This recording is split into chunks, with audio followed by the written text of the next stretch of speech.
Queridos irmãos, a paz do Senhor Jesus, estamos começando o programa Escola Bíblica Dominical. Obrigado por sua companhia. Que Deus abençoe você e toda a sua família através do estudo da Palavra de Deus. Lembrando que este programa está sendo transmitido em Recife, região metropolitana, pelo Canal 14 e em todo o estado de Pernambuco pelas repetidoras da Rede Brasil. Também pelo Spotify e em nosso canal no YouTube, Rede Brasil Oficial. Divulgue nossos links com seus amigos e familiares para que mais pessoas sejam alcançadas por esta programação. Hoje estudaremos a 8ª lição do trimestre com o título Uma Lição de Humildade. E para comentar essa lição, contamos com a presença do pastor Valber Gustavo. Pai do Senhor, pastor, é um prazer tê-lo aqui conosco novamente. Amém, pastor Nath Jackson, a alegria e o prazer é todo nosso. Temos também o evangelista Alessandro Barreto. Pai do Senhor, irmão Alessandro. Amém, pastor, é um prazer estar mais uma vez aqui. E o auxiliar e professor irmão Givanildo Hermano. Pai do Senhor, irmão Givanildo. Paz do Senhor, pastor, é um prazer estar aqui mais uma vez. Nessa lição, aprenderemos sobre o exemplo de humildade presente na vida de Jesus e como poderemos colocá-lo em ação. Observaremos que esta virtude só terá significado real e eficaz quando for compreendida à luz das Escrituras e da teologia cristã. Por fim, estudaremos o contraste existente entre o estilo de vida sob humildade e o orgulho e suas respectivas consequências. Pastor Valber, leia, por favor, o texto áureo desta semana. Pois não, pastor. Está em João capítulo 13, versículo 15, que diz: Porque eu vos dei o exemplo, para que, como eu vos fiz, façais vós também. Evangelista Alessandro, qual a verdade prática desta semana? Diz que a submissão e o serviço são características de maturidade e grandeza no percurso do crescimento espiritual do cristão. Irmão Givanildo, quais os objetivos da lição desta semana? A lição possui 3 objetivos. O primeiro, abordar o exemplo prático e histórico de humildade dado por Cristo. O segundo, correlacionar a humildade com o autoconhecimento. E o terceiro e último, promover contraste entre humildade e ostentação. A leitura bíblica em classe para a lição de hoje está em João, no capítulo 13, versículos do 1 ao 10. Acompanhe conosco. Ora, antes da festa da Páscoa, sabendo Jesus que já era chegada a sua hora de passar deste mundo para o Pai, como havia amado os seus que estavam no mundo, amou-os até ao fim.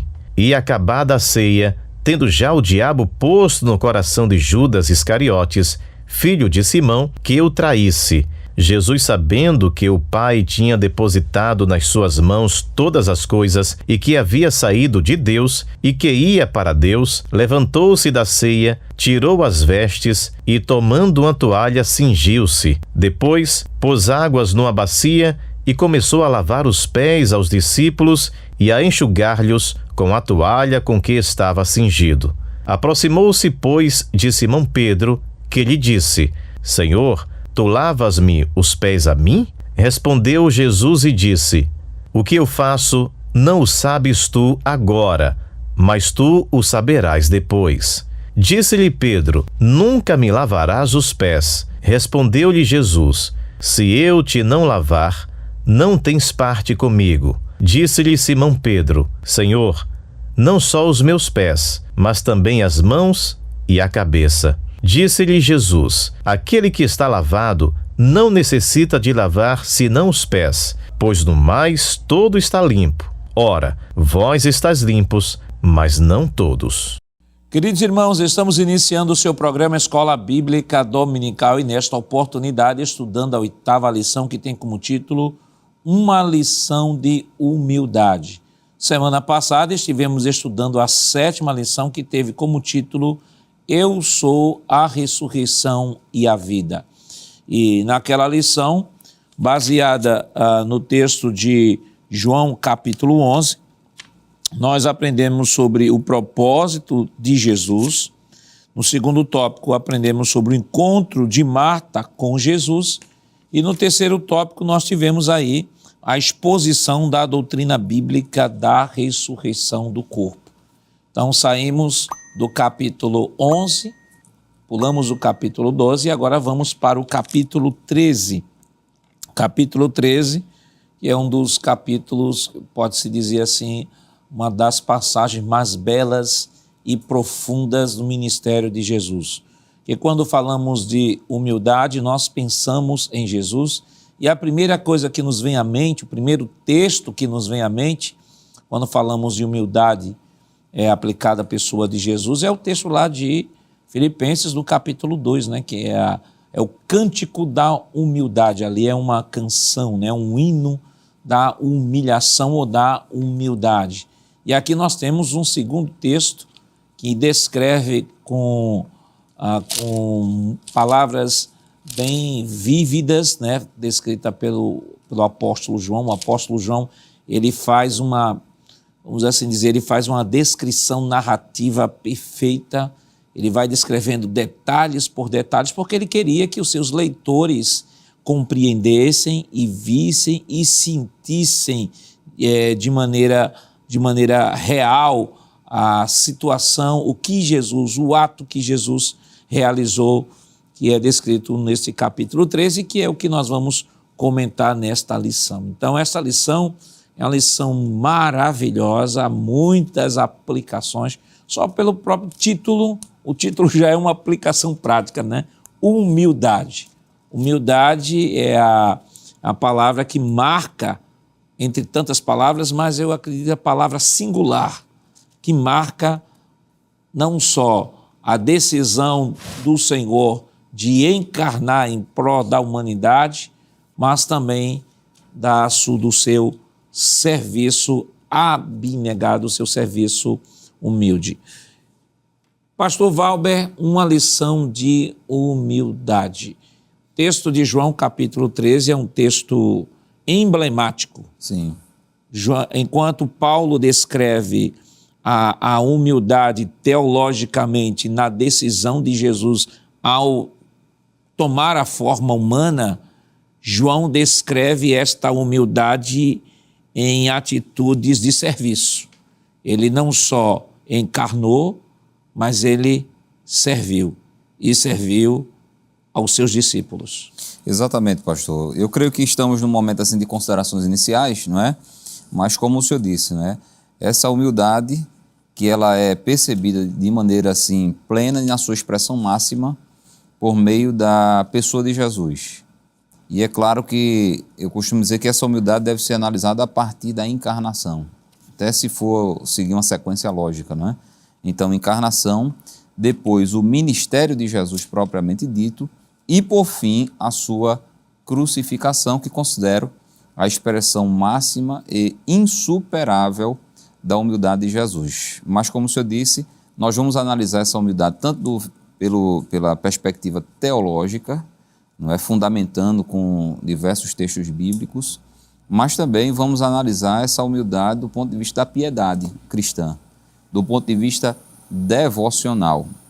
E tanto o apóstolo Paulo, não é, de maneira maravilhosa, não é, brilhante, descreve essa humildade do ponto de vista teológico, como o apóstolo João descreve essa humildade se manifestando, não é, e se manifestando do Senhor e Mestre, como ele mesmo diz no capítulo 13, não é, de João, e a gente vai ver isso com mais detalhes, se manifestando de forma prática para com os seus discípulos. Detalhe, não é? Ele sabia exatamente o que haveria de acontecer em pouco tempo depois que ele lavasse os pés dos discípulos. Ele seria traído por Judas e ele seria abandonado por todos os outros 12 discípulos, o que em nada impediu Jesus de fazer o que fez, e fez o que fez de maneira sincera e genuína, mesmo sabendo que haveria de acontecer ato seguinte, né? Mesmo sabendo que haveria de acontecer pouco tempo depois. Então é uma lição maravilhosa e nós vamos aprender com aquele que é o nosso verdadeiro mestre da humildade, que é Jesus de Nazaré, e é claro, aprendendo não apenas para absorver conhecimento, mas para colocar em prática, como Jesus colocou em prática para com os seus discípulos. Vamos para a próxima tela, vamos chamar a próxima tela. E aí, evangelista Alessandro, nós temos aí um mapa mental. Muito bem, pastor. A palavra principal é a palavra humildade, é a temática dessa lição, né? Como sempre, a lição é dividida em 3 pontos. Primeiro vai ser abordado a história real sobre essa humildade, ali a última ceia que o Senhor participa, e aquele ato humilde de lavar os pés dos discípulos, um ato, como foi dito aqui, genuíno, não foi uma coisa teatral, né? Eu acho muito bonito aquele texto quando Jesus disse assim, que os seus discípulos deveriam ir após ele e seguir o seu exemplo, porque ele era manso e humilde de coração. E essa expressão, humilde de coração, fala da sinceridade que o pastor falou. Alguém pode ser humilde só de aparência, mas Jesus não lavou os pés dos discípulos fazendo um teatro. Foi de fato verdade aquilo, né? Então vamos ver um pouco sobre essa história, correlacionar essa história à humildade e em relação a Jesus, falando do seu esvaziamento, como já foi colocado aqui, isso é um exemplo de humildade, e isso vai ser transferido. Falaremos sobre a própria pessoa de Jesus, a sua natureza, ele deixando esse exemplo aos seus discípulos e mostrando que no reino de Deus o menor é aquele que serve, não é? O menor serve e esse serviço mostra a grandeza que ele tem. E por fim, promover essa comparação entre humildade versus ostentação, mostrando que entre os discípulos já havia uma competição, quem queria ser o maior entre o reino de Deus, mostrar que Jesus, através da sua vida, mostrou que a humildade deve prevalecer e por isso ele lava os pés dos discípulos.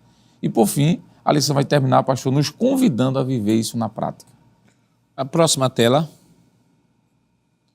Na próxima tela nós temos o textuário aí e temos um comentário breve sobre o textuário. Jesus não lavou os pés dos discípulos somente para ser gentil com cada um deles. Seu objetivo maior era estender sua missão na terra depois de sua partida, ou seja, através do exemplo, não é?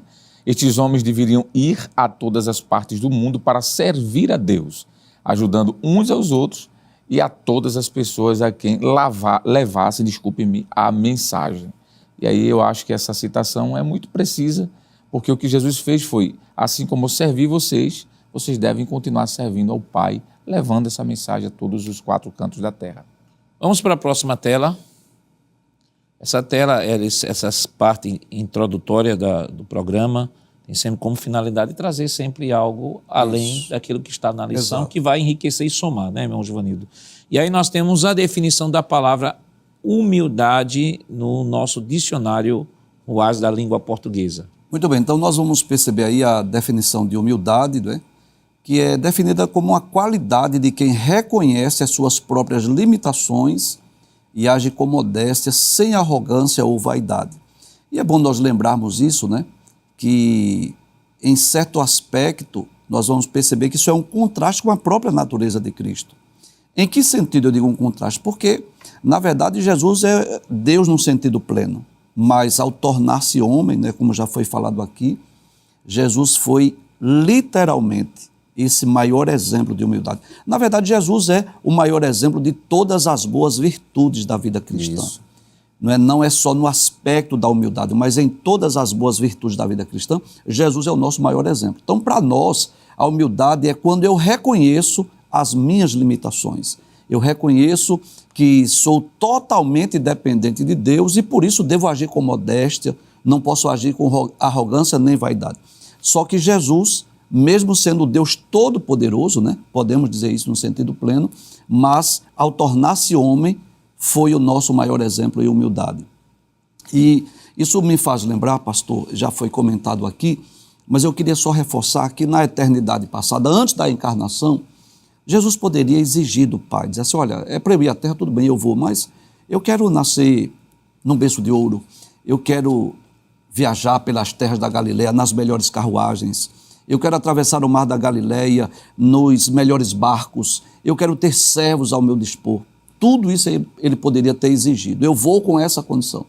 Mas a gente percebe que a vida de Jesus, no sentido pleno, é um exemplo vívido, real de humildade. Desde a eternidade passada, que ele não fez nenhuma exigência e quando ele encarnou-se, se submeteu a vir ao mundo através de uma família humilde, nascer numa estebaria. Seu primeiro berço foi uma manjedoura. E como diz o poeta, o barquinho que ele atravessou o mar da Galileia não era dele, era emprestado. O jumentinho que ele entrou em Jerusalém não era dele, era emprestado. Então, mesmo sendo o Criador de todas as coisas, o Deus Todo-Poderoso, mas ao fazer-se homem, ele abriu mão de todos os privilégios e benefícios que poderia exigir do Pai e deu o seu exemplo de humildade, não só na atitude de lavar pés, mas durante toda a sua vida. Então nós, se Jesus, sendo Deus, sendo eterno, todo-poderoso, ao fazer esse homem, deu exemplo de humildade em toda a sua vida, a ponto de lavar os pés dos discípulos, e o que dizer de nós? Que no sentido pleno do termo, nós reconhecemos que somos imperfeitos, limitados e totalmente dependentes de Deus. Vamos para a próxima tela agora, por favor. Nós trouxemos, evangelista Alessandro, na tela anterior, a definição na palavra humildade, um dicionário da língua portuguesa. Mas qual a definição da palavra humildade no Antigo e no Novo Testamento?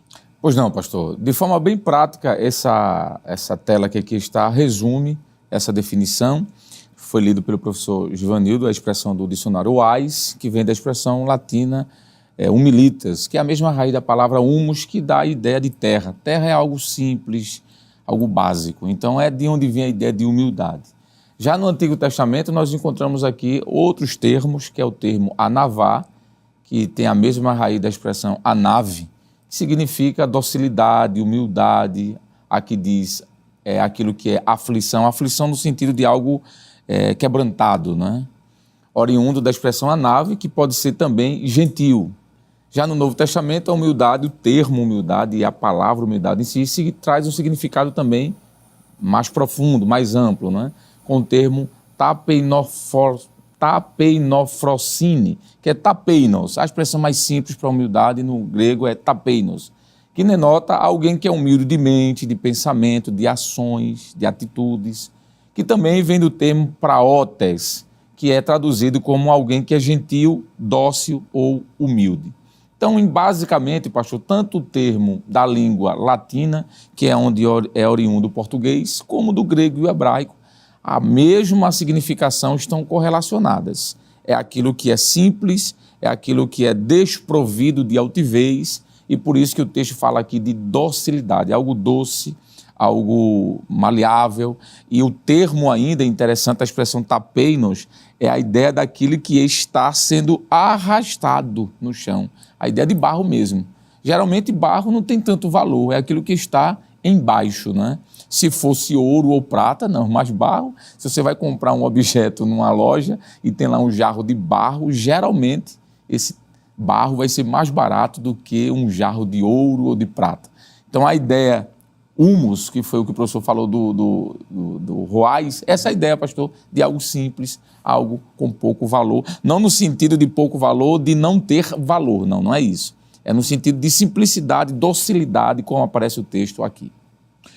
Nós temos aqui o texto base da nossa lição desta semana, é o capítulo 13 do Evangelho de João. Esse capítulo 13, embora o apóstolo João não descreva o local onde se deu este evento, mas nós temos a menção deste local dita pelo evangelista Marcos e pelo evangelista Lucas. O evangelista Marcos capítulo 14, versículo 15, veja o que Marcos nos diz. Capítulo 14 do Evangelho de Marcos, versículo 15, ele nos diz: e ele lhes mostrará um espaçoso cenáculo mobiliado e pronto. Ali façam os preparativos. Versículo 16. Os discípulos saíram, foram à cidade e, achando tudo como Jesus lhes tinha dito, prepararam a Páscoa. Também o evangelista Lucas, no capítulo 22, versículos 12 e 13, também traz a mesma informação. Ele diz o seguinte: ele lhes mostrará um espaçoso cenáculo mobiliado. Ali façam os preparativos. E indo, acharam tudo como Jesus lhes tinha dito e prepararam a Páscoa. Então, embora aqui João não tenha descrito, mas Marcos e Lucas nos descreve que este evento foi realizado em um cenáculo. O cenáculo era um local que tinha um primeiro andar, e esse primeiro andar era utilizado como refeitório ou como um quarto. Aqui nós temos, pela descrição e contexto do texto, de que esse cenáculo seria utilizado para refeição. Então, Pastor Valber. Pastor Valber, então, nós temos no texto do capítulo 13 de Lucas, de João, melhor dizendo, a maior e mais profunda descrição de humildade, serviço e amor de Jesus. Exatamente, pastor. Nós vemos o texto começando, no capítulo 13 do Evangelho de João. Eu gostaria de começar a ler, claro que não vai dar tempo nesse bloco, mas pelo menos tecer alguns comentários iniciais, quando ele diz o seguinte, capítulo 13, versículo 1 do Evangelho de João. Ora, antes da festa da Páscoa, sabendo Jesus que já era chegada a sua hora de passar deste mundo para o Pai, como havia amado os seus que estavam no mundo, amou-os até o fim. Isso me chama muito a atenção, pastor, queridos companheiros, queridos telespectadores, né? Porque Jesus sabia que a sua hora havia chegado.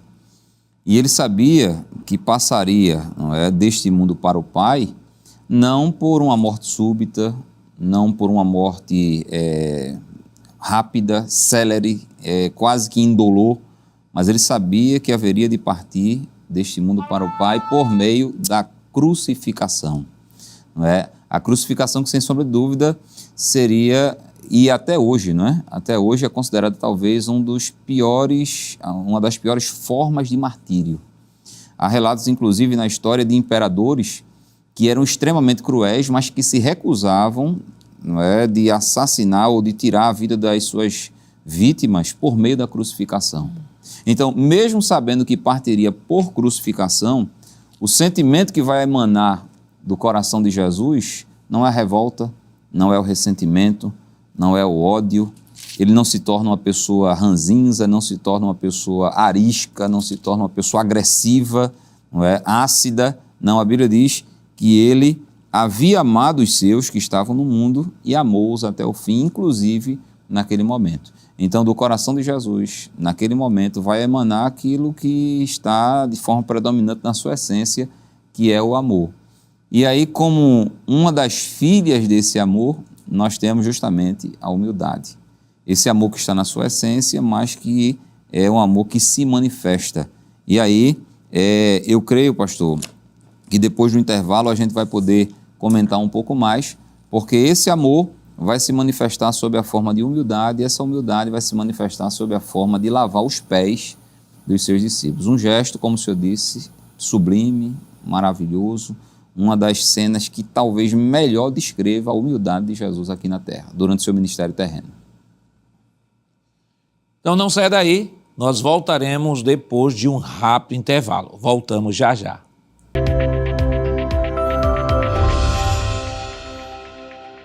Queridos irmãos, estamos de volta em seu programa Escola Bíblica Dominical, nesta oportunidade estudando a 8ª lição, que tem como título Uma Lição de Humildade. No bloco anterior nós trouxemos aqui uma rápida introdução do tema de nossa lição e nós vamos agora para o primeiro tópico de nossa lição, uma história real sobre a humildade. Nós temos aí primeiro subtópico, o lava-pés. Segundo subtópico, desenvolvimento da história. E o terceiro subtópico, a mudança de paradigma. Vale pontuar, antes de nós avançarmos no nosso tema, que a lavagem dos pés era um costume antigo. Era um costume antigo que podemos ver o primeiro registro desse costume lá em Gênesis, no capítulo 18.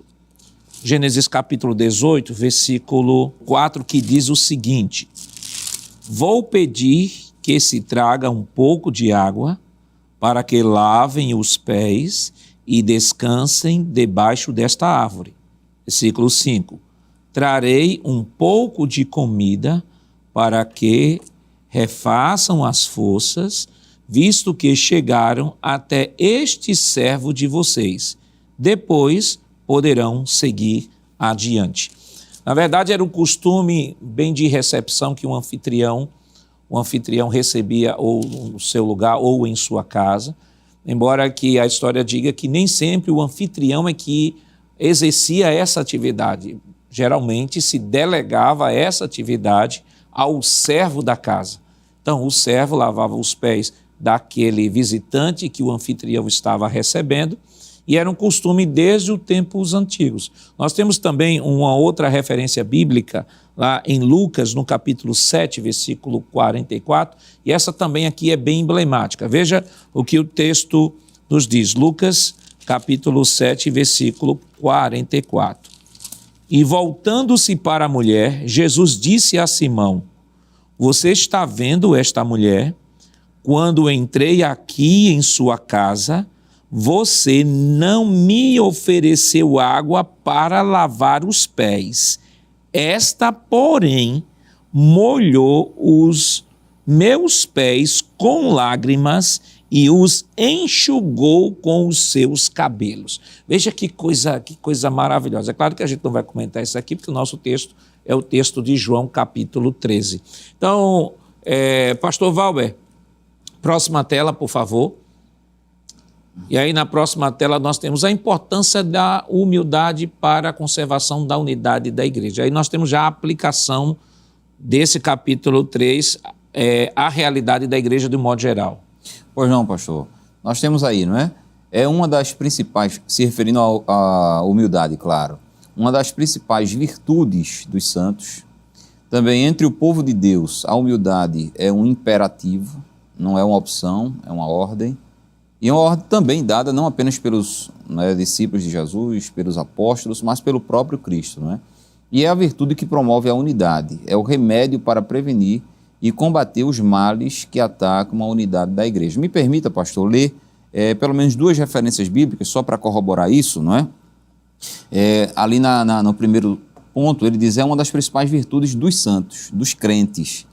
E ali, um dos textos que ele cita é Efésios, capítulo número 4, que eu gostaria de ler e fazer uma rápida consideração. Capítulo 4, versículos 1 e 2, diz assim o texto sagrado.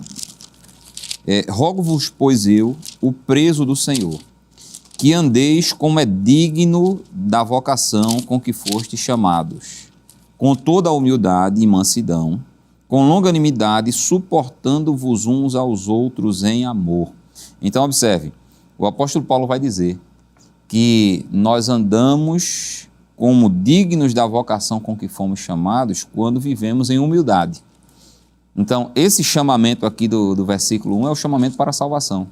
Então, o que é que o apóstolo Paulo está dizendo? Aquele que de fato é salvo, aquele que de fato é regenerado, vai ter como uma das suas virtudes, não é, no seu estilo de vida, a humildade.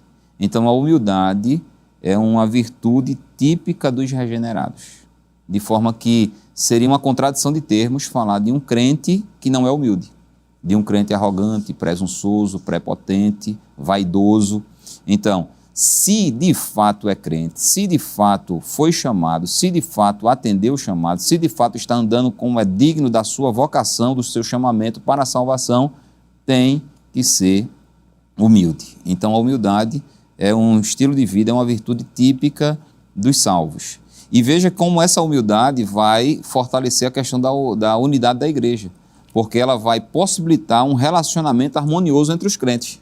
No versículo número 2, ele ainda diz, não é? Com toda a humildade e mansidão, com longanimidade, suportando-vos uns aos outros em amor. Então, é impossível haver uma unidade, não é, na igreja se não houver amor entre os seus membros. E esse amor, mas se manifesta também sob a forma de humildade. E o outro texto, ainda que a gente possa explorar ele de uma outra forma em um outro momento dessa lição, é justamente o texto de Filipenses capítulo 2. Eu queria ler só a parte inicial desse texto, que fala sobre a encarnação de Cristo, mas eu gostaria de ler os primeiros versículos, que ele diz o seguinte, capítulo 2 de Filipenses, versículo 1. Portanto, se há algum conforto em Cristo, se alguma consolação de amor, se alguma comunhão no Espírito, se alguns entranháveis afetos e compaixões, completai o meu gozo, para que sintais o mesmo. Observe a humildade, né? A unidade da igreja. Para que sintais o mesmo. E é interessante que ele começa o versículo 12 dizendo: completai o meu gozo. Como um pastor compartilha dos sentimentos de Cristo, não há nada que satisfaça, que encha mais de alegria o coração de um verdadeiro pastor do que ver o rebanho unido, ver o rebanho em unidade. Por isso que ele diz: completai o meu gozo, fazendo o quê? Para que sintais o mesmo, unidade, né? Tendo o mesmo amor, unidade, o mesmo ânimo, unidade, sentindo a mesma coisa, unidade. Nada façais por contenda ou por vanglória, mas por humildade. Cada um considere os outros superiores a si mesmo. Então, se houvesse mais humildade, haveria mais harmonia no relacionamento interpessoal entre os crentes e, consequentemente, haveria mais unidade. E a unidade é talvez o bem maior que uma igreja local possa possuir, porque nada é mais danoso para uma igreja local do que a quebra da unidade, do que uma divisão. Então, a humildade é fator indispensável na preservação da unidade da igreja. Unidade esta que é o bem maior de uma igreja local, pastor. Evangelista Alessandro, estamos falando aqui ainda sobre a questão da humildade, mas eu queria tocar num ponto aqui importante que eu lembrei agora, que é a questão do lavar dos pés.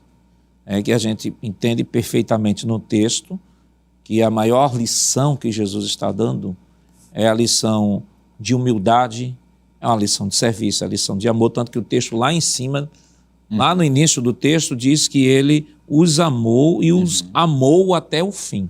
Sim. Então nós temos aí uma série de lições que podem ser extraídas desse texto.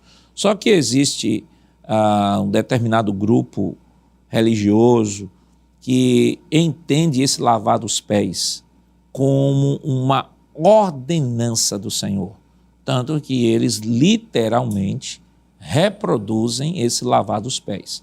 E a gente não vê nas epístolas pastorais, nas epístolas paulinas, nós não vemos nas epístolas nenhuma indicação, nenhuma afirmação ou nenhuma admoestação de qualquer que seja o apóstolo de que este ato deve ser replicado pela igreja no transcurso dos séculos.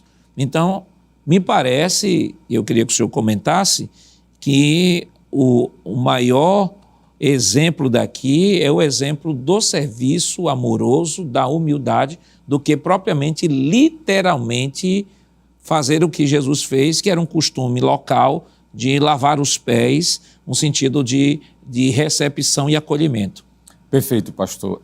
Nas passagens que aparece a relação da ceia do Senhor, ou da Santa Ceia, como nós chamamos, que estão nos evangelhos de Mateus, Marcos, Lucas, e depois, na primeira carta que Paulo escreve aos Coríntios, pastor, existem alguns verbos que estão ali, e esses verbos estão no imperativo, significando que deve ser feito aquilo. E quais são os verbos que estão no imperativo? São dois, pelo menos. Quando Jesus, tomando o pão, abençoou, o partiu e deu aos seus discípulos e disse: tomai, comei. Essa voz imperativa é o que deve ser feito. Tomai e comei. Mais à frente, Jesus pega o cálice com o suco da uva e, abençoando, deu aos seus discípulos e disse: tomai, bebei. Isto é o meu sangue que é derramado por vós. Então aparecem duas ordenanças na ceia. São os dois verbos de imperativo, que é comer o pão e beber o cálice, o suco do cálice, não é? Não aparece nenhum outro verbo no texto, pastor, que dê a ação indicativa de um imperativo, que é para ser feito. Observe que Jesus não se levantou e disse: lavai os pés. Não, o texto não aparece. O texto diz que ele, ao acabar a ceia, diz o texto, versículo 2, e acabada a ceia, eles já tinham jantado, eles já tinham participado da ceia. Diz o texto no versículo 4, levantando-se da ceia, Jesus tira as vestes, ele troca de veste. Inclusive isso aqui é algo simbólico baseado no texto que o pastor Valber leu de Filipenses, né? Do tirar suas vestes reais, não deixando de ser rei, mas usar as vestes de servos, né? Por isso que ele diz que ele tomou a forma de. Então, quando diz que ele levantou-se, Então, trocou de vestes, o texto diz aqui, tirou as vestes e tomando uma toalha, cingiu-se. Isso aqui foi não uma ordenança, pastor, mas apenas um ato que serviria pedagogicamente como um ensino. Então não há nenhuma possibilidade desse texto aqui estar dizendo que Jesus mandou fazer isso. Não. Ele mandou fazer o quê? O que ele fez no sentido de humilhar-se. Porque ele, como anfitrião, como líder, ele se inclinar e lavar os pés dos discípulos, é isso que ele estava ensinando. Não o fato de lavar em si, mas o fato de servir alguém. Perfeito. Inclusive, o próprio contexto do texto aponta isso. Por exemplo, capítulo 13, versículo 14, diz o seguinte: ora, se eu, sendo Senhor e Mestre, lavei os pés de vocês, também vocês devem lavar os pés uns dos outros. Porque eu lhes dei o exemplo, para que, como eu fiz, vocês façam também. Em verdade vos digo, e aqui está a aplicação. Isso. Verdade vos digo que o servo não é maior do que o seu senhor, nem o enviado é maior do que aquele que o enviou. Qual é a grande lição aí? É humildade. Aí ele diz: se vocês sabem estas coisas, bem-aventurados serão se as praticarem. Sabem que coisas? As verdades decorrentes deste ato. Exatamente. E não o ato em si. Então, o próprio texto não dá margem para que se defenda o lavar dos pés, né, irmão Givanildo? Exato, pastor. Jesus está não só dando essa grande lição de humildade, mas também de serviço. Assim, era de se esperar que um dos servos lavasse os pés de Jesus. Era de se esperar até que algum dos discípulos tomasse essa iniciativa e lavasse os pés do mestre. Mas o que é que Jesus faz? Jesus lava os pés dos discípulos. Então isso não é só humildade que ele está nos ensinando, mas ele está nos ensinando também sobre o servir. Não é isso que diz em Marcos 10:45? Que o Filho do Homem não veio para ser servido, mas para servir. E ele estava deixando-nos esse grande exemplo. E hoje, pastor, nós não temos esse hábito de lavar os pés uns dos outros, mas temos essa disposição que nos faz servir a Cristo e também servir uns aos outros. O que eu acho interessante é que, por exemplo, os discípulos foram lá, disse que estava tudo preparado.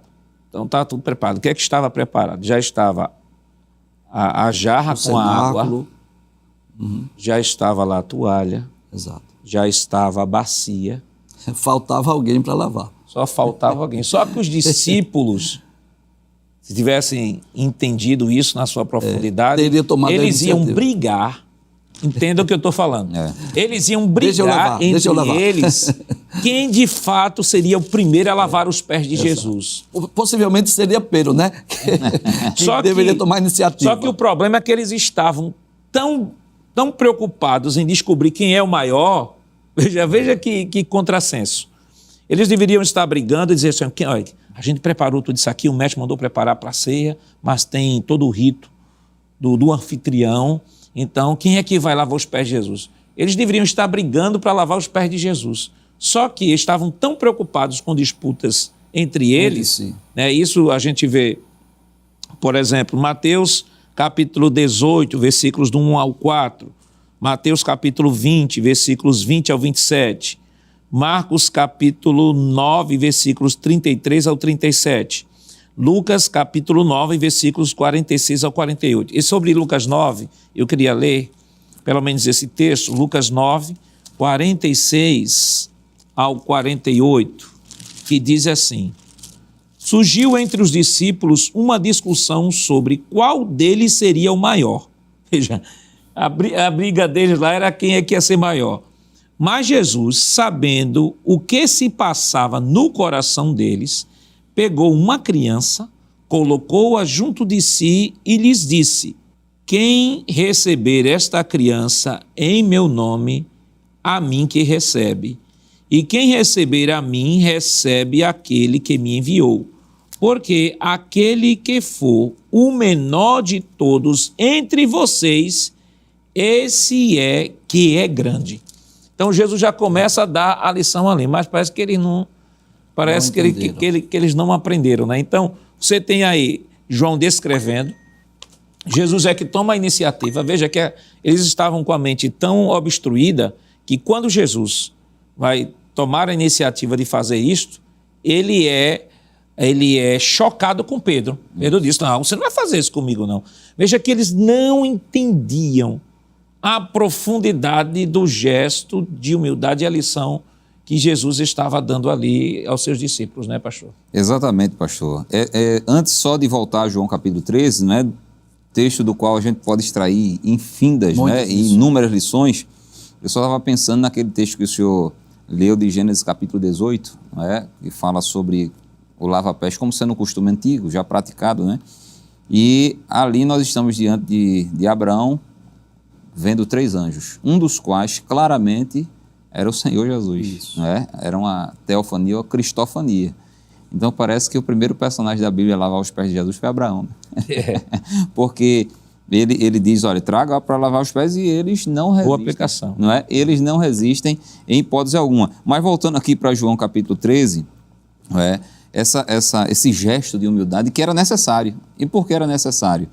Porque, como o pastor Jackson acabou de dizer, eles simplesmente ainda não haviam compreendido a dinâmica do reino, a dinâmica da graça, não é? De que o menor é o maior. É? E aí, Jesus vai ensiná-los, não é, na prática. E havia, talvez, do ponto de vista lógico, não é, alguns imperativos. Primeiro, aquilo que eu citei no bloco anterior. Jesus estava consciente de que morreria por crucificação. Então, ele teria razões sobradas ali para dizer, olha, eu não vou lavar os pés de ninguém, eu estou num momento muito difícil, não é? Inclusive, serei traído por todos vocês, serei abandonado por todos vocês, então eu vou embora. Mas não, ele exalou amor.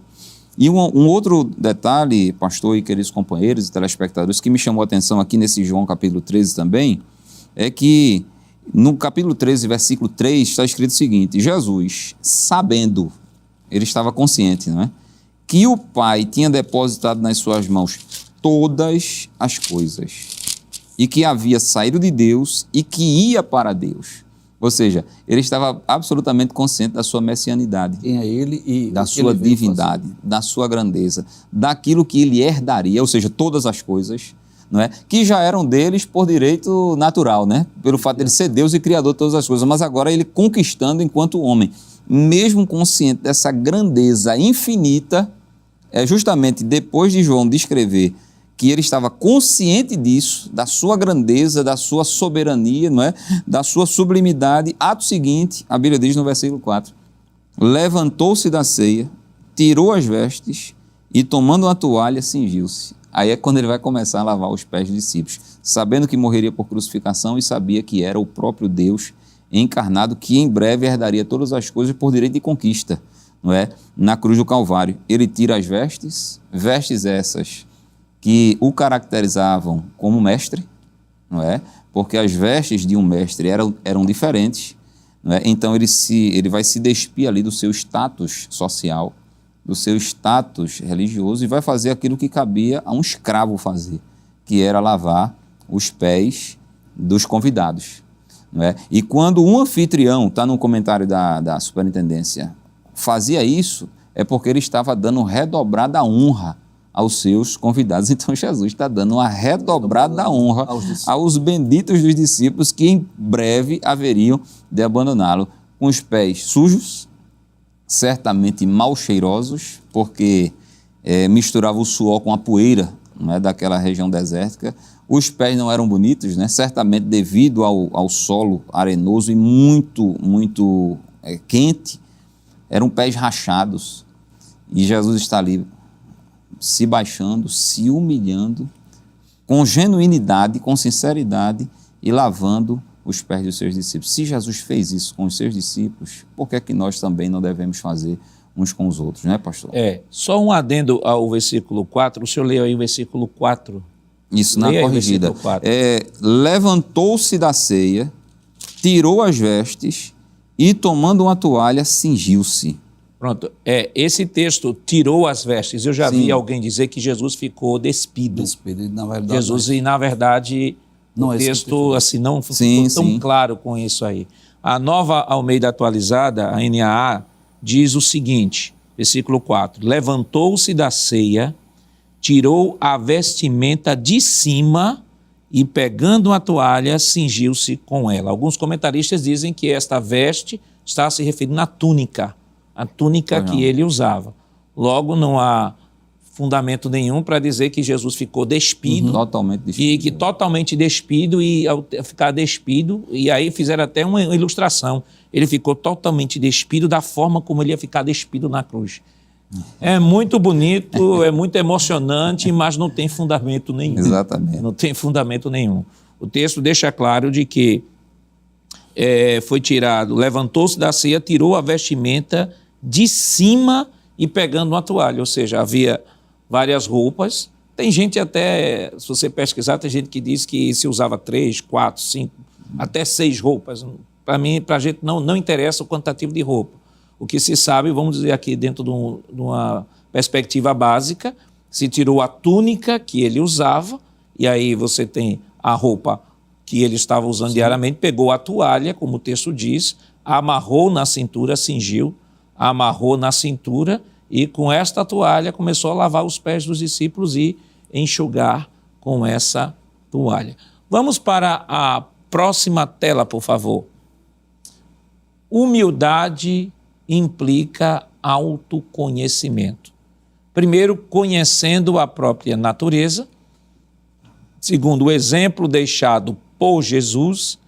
E terceiro, o maior no reino de Deus. Vamos para a próxima tela, por favor.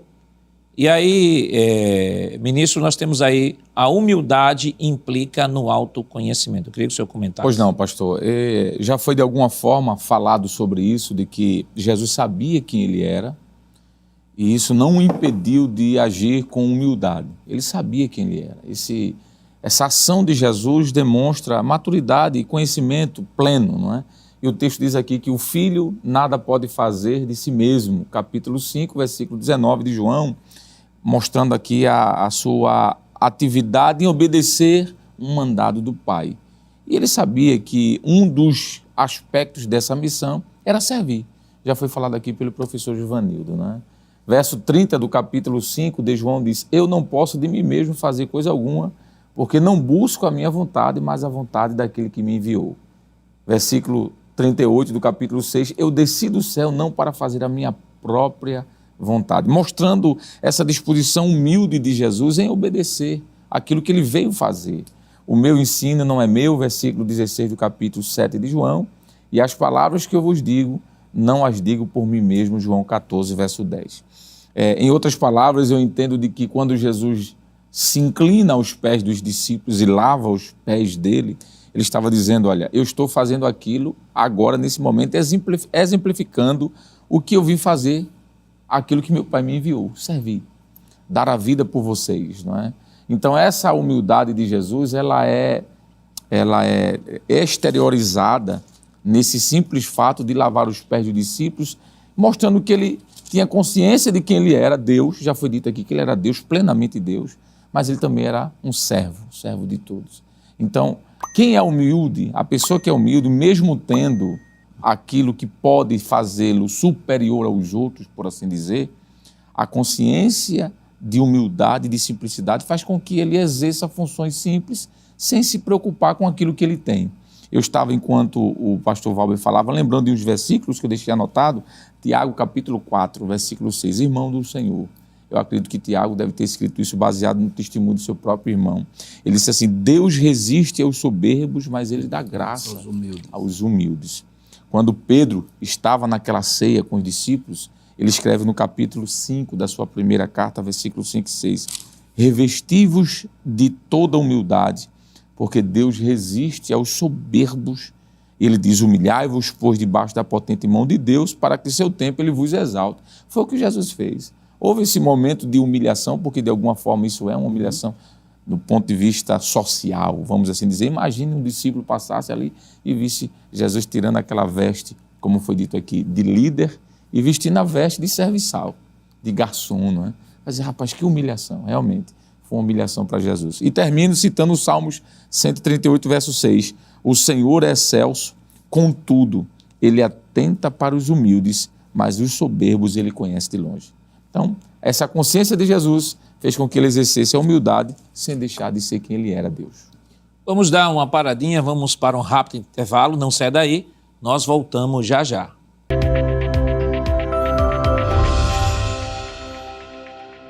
Queridos irmãos, estamos de volta para o último bloco de seu programa Escola Bíblica Dominical, nesta oportunidade estudando a 8ª lição, que tem como título Uma Lição de Humildade. E no bloco anterior nós estávamos comentando o segundo tópico, e falando sobre a questão do autoconhecimento de Jesus, de sua missão, da submissão à vontade do Pai. E eu também, o evangelista aqui citou o texto de 2 Pedro, né? 1 Pedro. 1 Pedro, 5 capítulo 5, versículo 5. E eu lembrei, estávamos aqui em off comentando, eu lembrei de 2 textos que acredito que sejam textos que sejam resultados desta experiência de Pedro aí no cenáculo com Jesus.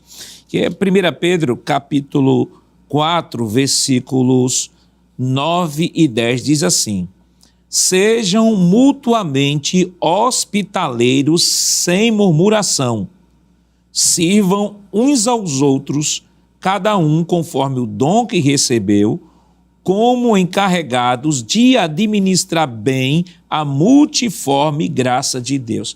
Veja que Pedro descreve aqui a hospitalidade, ele diz: sede hospitaleiros, mutuamente hospitaleiros, sem murmuração. E a gente lembra aí do capítulo 13, que ele, além de não ser hospitaleiro, além de não lavar os pés de Jesus, ainda foi murmurar, dizer que Jesus, de forma nenhuma, Jesus ia lavar os pés dele. E ele aprende a lição de maneira contundente, e tanto que quando escreve a sua epístola, ele vai dizer: olha, vocês devem mutuamente ser hospitaleiros, sem murmuração. E eu entendi o recado de Jesus lá em João 13. E por isso digo a vocês, sirvam uns aos outros, cada um conforme o dom que recebeu, como bons dispenseiros da multiforme graça de Deus. E, irmão Givanildo, isso aqui a gente percebe que é a finalidade pelo qual Deus dá dons à sua igreja. Exato. Deus dá dons à sua igreja, Deus dá dons a cada um de nós, para que mutuamente sejamos instrumentos de bênção para o outro. Ou seja, Deus me dá um dom que não lhe dá, e lhe dá um dom que não me dá. Então, no dom que Deus me dá, que não lhe dá, me usa para lhe edificar. E o dom que Deus lhe dá, que não me dá, lhe usa para me edificar. E assim eu estou falando aqui só entre mim e o Senhor. E agora amplie isso em termos de igreja. É verdade. Entendeu? Então, é isso que Pedro diz aqui, olha, nós fomos chamados para o serviço. Exato. Não tem como pensar outra forma. Isso me faz lembrar, pastor, do que Paulo escreveu em Romanos capítulo 12, a partir do versículo de número 6, né? Porque nós sempre enfatizamos os dons espirituais, o poder de Deus para fazer milagres, e claro, isso é uma realidade, nós somos pentecostais e cremos sim na contemporaneidade dos dons espirituais, não queremos desmerecê-los de forma alguma.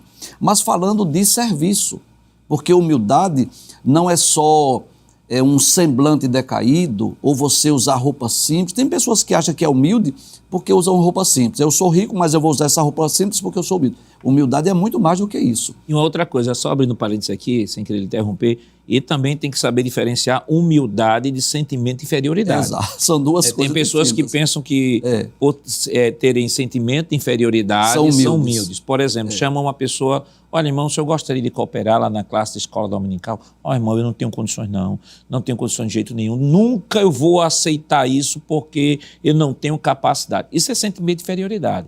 Mas quando a humildade, olha, eu não tenho capacidade, mas isso queima no meu coração, e sei que o Deus que me chamou, Ele vai me capacitará para realizar. Fazer. Exato, então tem pessoas assim que acham que a humildade ela é exterior. Eu digo que a humildade é um sentimento interno que vai refletir no exterior. Jesus disse: aprendei de mim que sou manso e humilde de coração. Então, não era só aparência, a humildade de Jesus era uma essência, ele é a maior demonstração de humildade, já foi falado isso aqui. Mas falando de humildade para servir, aí o senhor falou sobre dons, né? Essa diversidade de dons. Paulo diz em Romanos capítulo 12, a partir do versículo de número 6, que nós temos diferentes dons, segundo a graça que nos é dada. Aí ele vai dizer assim, se é profecia, seja ela segundo a medida da fé, se é ministério, seja ministrar, se é ensinar, haja dedicação ao ensino. O que exorta, use esse dom em exortar, o que reparte. Olha que coisa interessante. Faça-o com liberalidade, o que preside com cuidado e o que exercita a misericórdia com alegria. Então, nessa diversidade de dons, né, nós temos também os dons de serviço, que foram dados exatamente para servirmos uns aos outros. Já foi falado aqui que nós não praticamos o lava-pés nas nossas reuniões, nos nossos cultos, mas praticamos no dia a dia, servindo uns aos outros, usando, né, digamos assim, essa diversidade de dons para servir uns aos outros. Então, nós demonstramos essa humildade através de serviço. Então, alguém pode aparentar ser humilde, mas não ser de coração. E Jesus disse, aprendei de mim que sou manso e humilde de coração. Então, é algo que faz parte da nossa natureza, da natureza cristã. Quando o Espírito Santo veio habitar em nós, né, ele vai gerar em nós essas virtudes cristãs, dentre elas também a humildade. Isso vai refletir no nosso exterior. E como é que eu vou demonstrar essa humildade? Através de serviço, servindo uns aos outros, fazer o que Cristo fez. Sim. O senhor citou aí o texto de Romanos 12, tem um versículo aqui que descreve muito bem isso, versículo 3, na NA diz assim, porque pela graça que me foi dada, ele está falando de dom, né? Isso. Pela graça que me foi dada, digo a cada um de vocês que não pense de si mesmo além do que convém. Pelo contrário, pense com moderação, segundo a medida da fé que Deus repartiu a cada um. Esse texto, na nova versão transformadora, na NVT, diz assim, com base na graça que recebi, dou a cada um de vocês a seguinte advertência. Não se considerem melhores do que realmente são. Antes, sejam honestos em sua autoavaliação, medindo-se de acordo com a fé que Deus nos deu.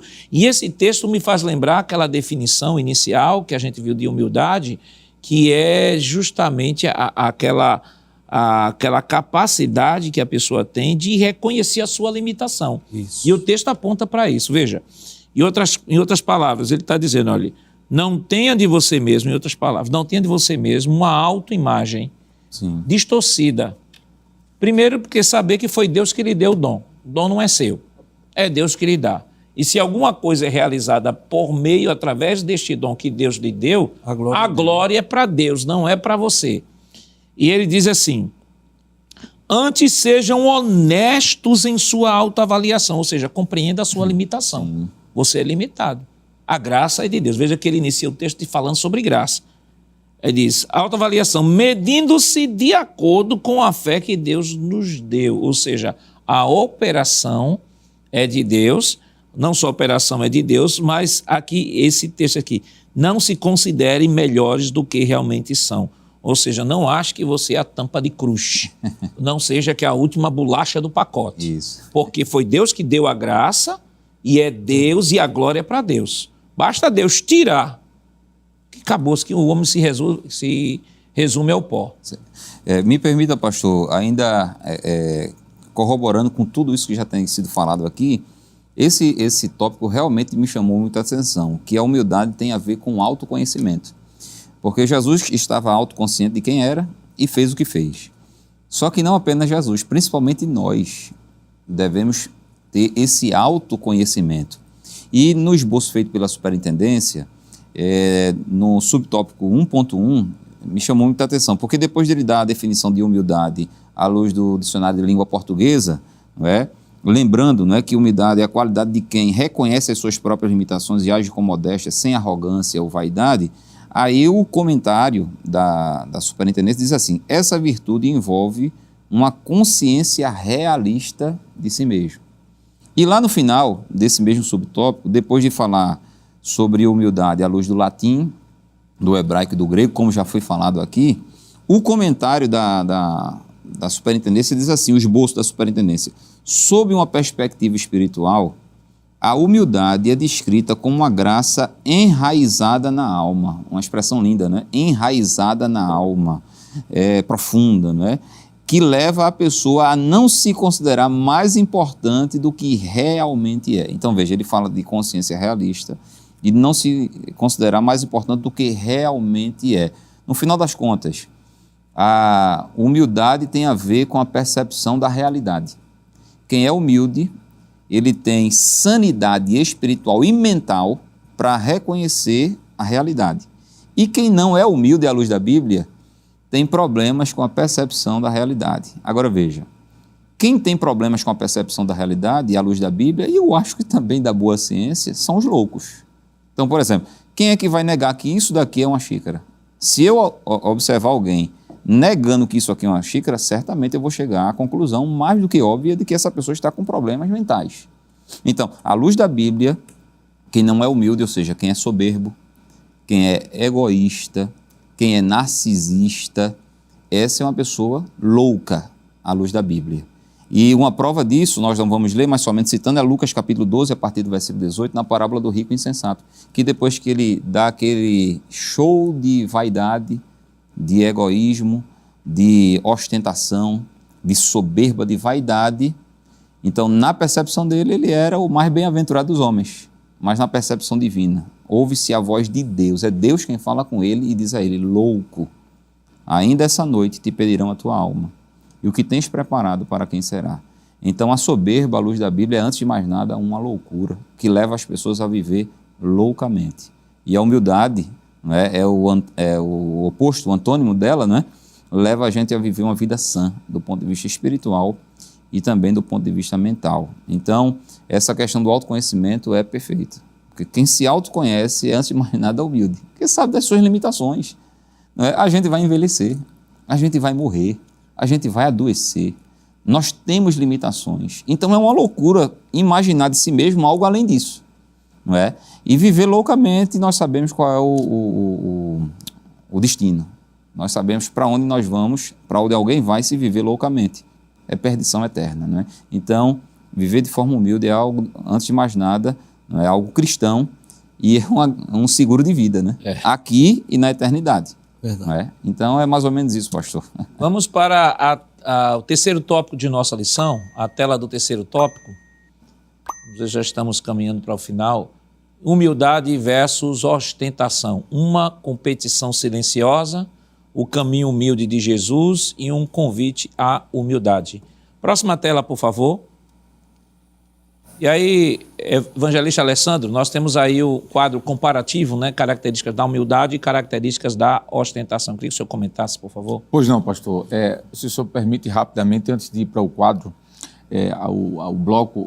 o quadro anterior mostrou, não sei se é possível voltar, pastor, só porque tem um link com essa tabela, o anterior a essa. Mostre a tela anterior, por favor. Isso, exatamente, que é justamente o terceiro ponto da lição. Pronto. Uma competição silenciosa. Quando o pastor Valber falava aqui, eu lembrei desse texto de Marcos, o senhor até citou, capítulo de número 9, quando diz assim: e chegou a Cafarnaum e entrando em casa perguntou-lhes: que estavas vós discutindo no caminho? Jesus percebeu que havia rumores, baixinho ali, um falando com o outro, e Jesus perguntou: o que é que vocês estavam discutindo?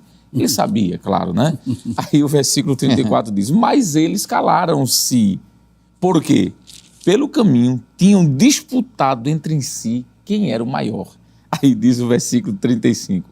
E ele, no caso Jesus, né? Assentando-se, chamou os 12 e disse-lhes: senta aqui. Se alguém quiser ser o primeiro, será o último de todos e o servo de todos. Jesus deixou silencioso. Eles estavam conversando silenciosamente, mas Jesus disse: eu vou resolver isso agora. Eu conheço essa história. Eu conheço, muito bem. Então agora, pastor, para o próximo, a tabela que foi colocada aí, que é muito interessante. Característica da humildade e característica da ostentação. Enquanto a humildade demonstra temor, a ostentação demonstra orgulho e soberba. Eu não vou ler os textos, pastor, porque aí ganha tempo, né? As pessoas autoexplicativo, podem... né? É autoexplicativo. Enquanto a humildade demonstra graça de Deus, e quando fala da graça de Deus, eu lembrei aqui do versículo, né? Esse versículo de Provérbios 18, que não está aí, mas poderia ser colocado, versículo 12. Antes da ruína eleva-se o coração do homem, mas a humildade precede a honra. E ainda Provérbios 22:4 diz que o galardão da humildade é o temor do Senhor. E diz assim, o galardão da humildade e o temor do Senhor são riquezas, honra e vida. Então, enquanto a humildade recebe graça de Deus, quem é humilde, quem é ostentoso, quem coloca a ostentação, o orgulho, ele termina caindo na questão da hipocrisia. Quando o professor Givanildo disse, Jesus disse, aprendei de mim que sou manso e humilde de coração. Tem pessoas que até demonstram uma certa humildade por palavras, por ações, por gestos, mas lá dentro é pura hipocrisia. Enquanto o humilde, ele recebe galardão, tem aqui os textos, aquele que não é humilde, aquele que é orgulhoso, ele apenas se apega a seus bens materiais e vai perder o principal galardão, como o pastor Valber falou, que é a vida eterna. Por fim, quem é humilde recebe honra da parte de Deus. Esse texto de Tiago é maravilhoso, mas eu queria ainda acrescentar Lucas, capítulo 14, versículo 11, quando diz, todo o que se exalta será humilhado, e o que se humilha será exaltado. Honra da parte de Deus. Quem é orgulhoso, ele é vaidoso, perde as honrarias da parte de Deus e certamente sofrerá o dano, pastor. Eu olhando para esse quadro comparativo, irmão Givanildo, eu lembrei, sabe de quem? De Diótrefes. Sim. Diótrefes, terceira João, versículo 9, aqui na NVT, ele diz assim, escrevi à igreja sobre isso, mas Diótrefes, que gosta de ser o mais importante, se recusa a receber-nos. Veja, João fala de Diótrefes, e mais à frente João, versículo 10, ele diz assim, quando eu for, relatarei algumas das coisas que ele tem feito, bem como suas acusações maldosas contra nós. Veja, a gente falou aqui a própria verdade prática. Leia aí a verdade prática. A submissão e o serviço são características de maturidade e grandeza no percurso do crescimento espiritual do cristão. Veja, submissão e serviço. Veja que ele... Não, aqui já se diz que ele não era humilde. Veja, que ele não era submisso. Exato. Aí diz assim, quando eu for relatarei algumas das coisas que ele tem feito, bem como as suas acusações maldosas contra nós. Exato. Além de não receber os irmãos, impedia os irmãos de receberem e ainda falava mal do pastor, né? Em outras palavras, ele não era humilde, né? Isso. Era alguém desprovido de humildade. E nós sabemos que a humildade, ela é o antídoto contra a soberba, contra o orgulho, contra a vaidade. Alguém que não é humilde, indiscutivelmente é soberbo, é orgulhoso, é vaidoso, né? Não reconhece as suas limitações, não reconhece a sua dependência de Deus. Me permita, pastor, o último ponto aqui que o evangelista Alessandro leu, quando ele falou, assim me veio muito forte ao coração um texto, que quem é humilde recebe honra da parte de Deus. E o texto base nosso é o João 13, né? O lava-pés. E eu estava pensando que talvez uma das maiores honrarias que Jesus concedeu a uma pessoa no seu ministério terreno, não concedeu a nenhum dos seus discípulos, que seriam os apóstolos. Não concedeu a ninguém mais. Ele concedeu a uma mulher que lavou os seus pés com aquele nardo puro. Porque quando ela terminou de lavar, não é, os seus pés, ele disse, não é, sobre Maria, no capítulo 14 de Marcos, e versículo número 9. Em verdade vos digo que em todas as partes do mundo onde este evangelho for pregado, também o que ela fez será contado para a sua memória, para a memória dela.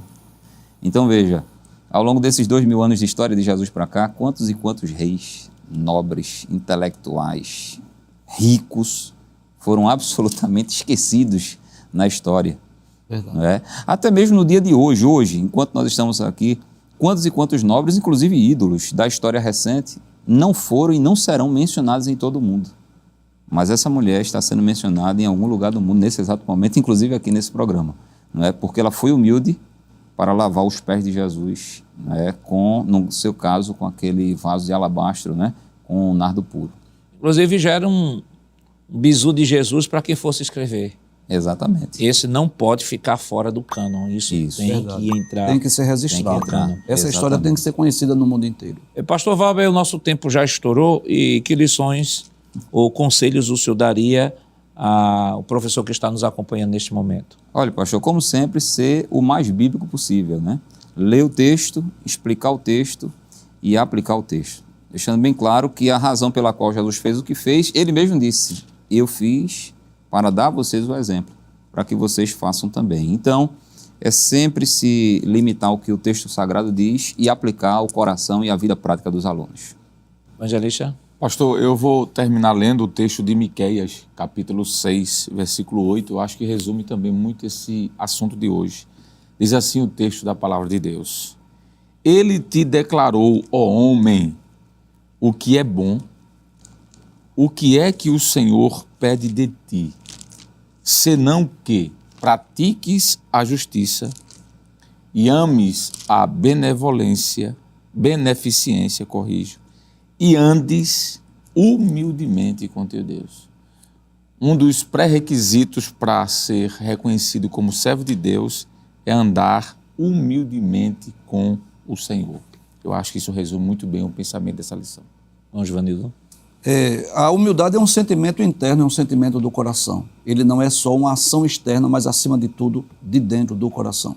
Então nós não precisamos, o professor não precisa levar uma bacia com água para lavar os pés dos alunos, não precisa. Porque o maior exemplo de humildade, ele não é dado necessariamente no momento da escola dominical, mas no nosso dia a dia. Jesus não demonstrou humildade, não ensinou humildade só em lavar os pés. Toda a sua vida foi uma demonstração plena de humildade. Muito boa essa sua observação, porque tem gente que tem uma criatividade... Pode querer levar, né, pastor? Querer levar a bacia e água. Não leve. Não, o mais importante é fazer uma exposição. O texto, ele já é autoexplicativo. O texto lá de João 13 já é autoexplicativo, é muito fácil de ser aplicado, de ser falado. É uma narrativa que traz uma das mais profundas lições. Então, não se faz necessário, né, se somar a isso outras coisas. O próprio texto, por si só, já é suficiente. Que Deus continue lhe abençoando em nome de Jesus. Queridos irmãos, depois de uma lição tão maravilhosa, vamos orar ao Senhor. Pastor Valber, nos dê a honra. Amém, pastor. Senhor nosso Deus e nosso Pai, Pai que estás no mais alto de todos os céus, nós nos humilhamos e nos prostramos diante da Tua grandeza e diante da Tua majestade, Senhor. Nós queremos neste momento te pedir a Tua bênção sobre cada um de nós, sobre os Teus filhos que estão assistindo a esta programação, sobre cada direção e professores de escola dominicais e também sobre os alunos, Senhor.